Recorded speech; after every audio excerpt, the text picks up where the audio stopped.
Alright, so this generator's been a huge pain in the neck to get it out of its storage spot because the handle goes exactly opposite of the way you need it. So like if you go to pull back on that, you've got like, there's no leverage whatsoever. I'm not exactly sure what Ridgid was thinking when they put that on there, but you got to step on the back of this sort of like a hand truck, except for the heavy part is on the far end, which is really not great. So like that, the generator part itself doesn't weigh as much as the motor does. The motor weighs more.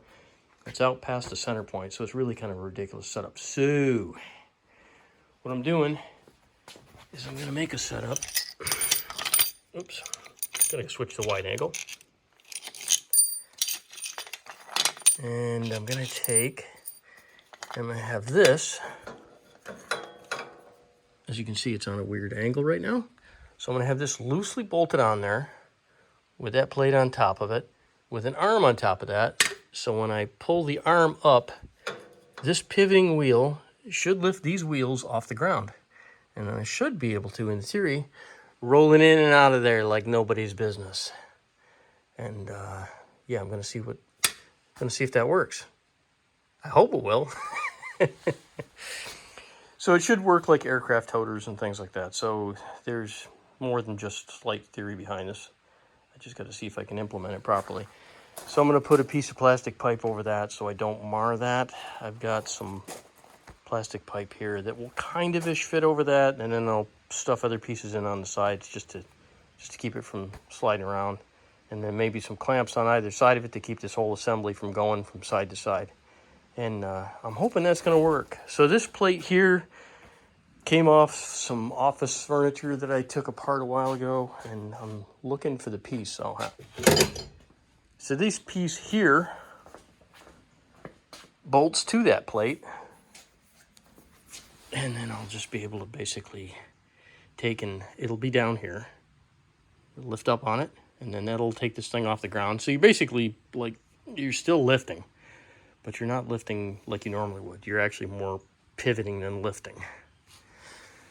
Hard to explain, but it's definitely going to be a lot easier than what we have to do, which is normally grabbing this thing by that end and hoisting it around. And when you're carrying that thing around, it's a monster. She weighs 350 pounds, and I think 245 of it's right there. The bolts that are going to come through that will cover the plate leaves a little bit of room around, but not much. So I think I'm going to get away with this just with the plastic pipe. I'm going to overshoot a little bit on the plastic pipe, just because I'd rather have more than less. These are literally the greatest tools I've ever had. All right, not a fan of manual tools. I like electric, but let's see how this is gonna work. Get that rolling? Got it rolling. All right, this is one of those diamond tip things that I'm probably gonna cut my finger off with.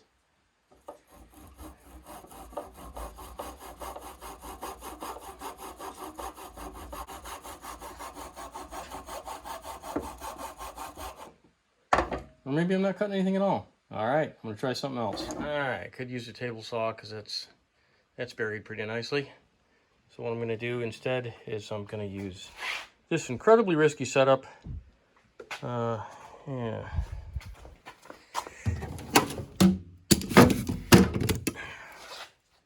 Yeah, that's better.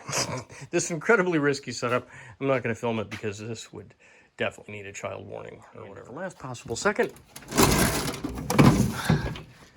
I remembered this. Mary bought this a couple years ago for hoof trimming, and now it's mine. So yes, this will be a lot less risky. I did honestly want to try that though.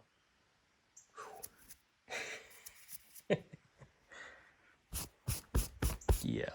In the end, I'm not really convinced that was that was less risky after all. So I'm glad I didn't videotape that either. This is 1/8-inch thick pipe. Just basically wanted to have this so I could compress that on there, and there'll be a little bit of tightness to it, but not enough not for it to sway. So I'm gonna pull this apart and then try and snap it on that line. And there will be a gap on one side or another, but I'll cross that bridge when I get there. That actually worked way better than I thought it was going to.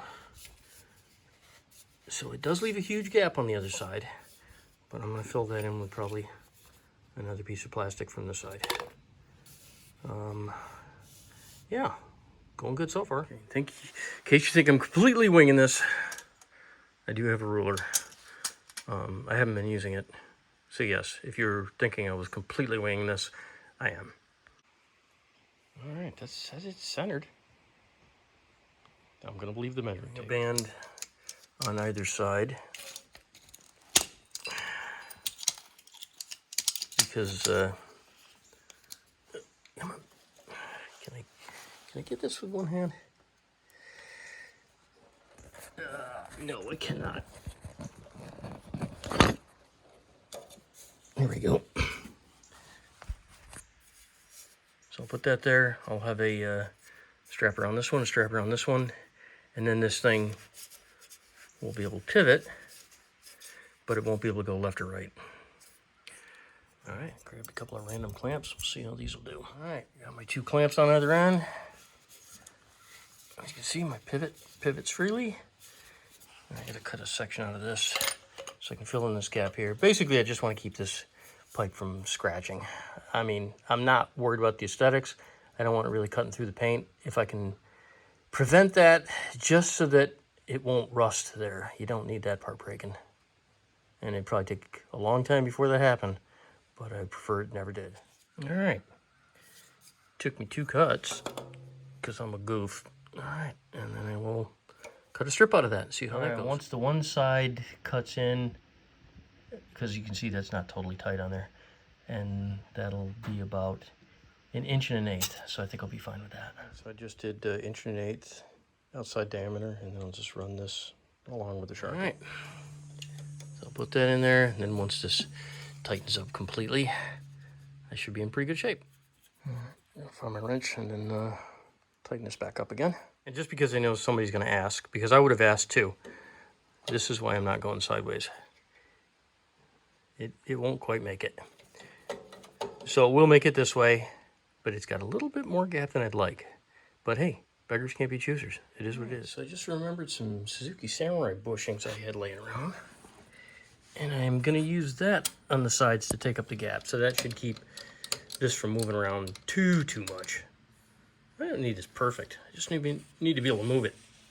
All right, so instead of using those big monsters, I found something a little bit better that I won't have to cut down. So that'll save me some work. All right, that looks like that's, once I get that tightened down, that looks like that's gonna do what I want that to do. But I wanna hold this together a little bit better because it looks like that's just gonna keep spreading out. So I may either run some electrical tape over it or something. Like I said, I'm just trying to protect the tube. And once I crush this down, it's staying. Right, so in my head, a couple of you guys said just use a couple more clamps. So I listened, and that's what I'm going to do. Let's tighten that up a little bit.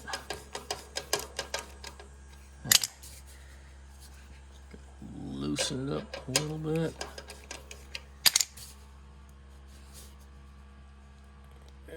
It turns. That's only, I don't need it to turn a lot. I just need it to turn a little. That gap, I don't really care about that much. I just need a friction surface. And then these guys, like I said, will just hold it centered. Get those underneath a lot more. So I can do that, and then it'll force this thing to turn with it. Whoops, I didn't mean to carve into that. Let me get back to that. So I'll be getting this away from the edge. It'll go in right next to this, and then these will push against the plate, so it'll be easier to move the whole thing as a unit. And I won't be in danger of having 2 of these metal pieces too close to each other. So I'm measuring that up, so yeah, it'll be right about underneath there. Get that tightened up, and give it another shot. What I'm doing, I'm getting these guys all tightened up about the same thread height. And this whole shooting match is actually working better than I thought it was going to. I thought I was going to have to probably abandon this video and never show anybody what I did, because I figured, well, this might be one more of those things that ends up in the trash bin way in the back. Alright, so I'd like to say that I have 100% confidence in this, but at this point, I'm only at like 94.3%. Get out of here, stuff. All of you, just go, go. Alright, so this, I go this way. Just want that dropping down on a wheel. So right now, it's not touching the tire. The tire's just sitting there. So I can already see I'm gonna have to put a longer handle on this.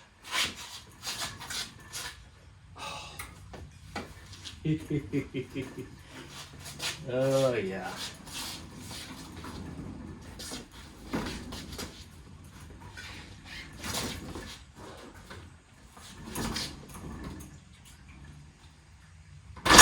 So before I do this, which is not nearly as easy as this. Yep. That's gonna be way nicer. You probably didn't see any of that. I don't know. I don't know. That handle might be the perfect length. There's one hand lifting up on that, and then another hand steadying it on top. Probably okay. That's probably exactly what I need, actually. I can send that back a little bit further.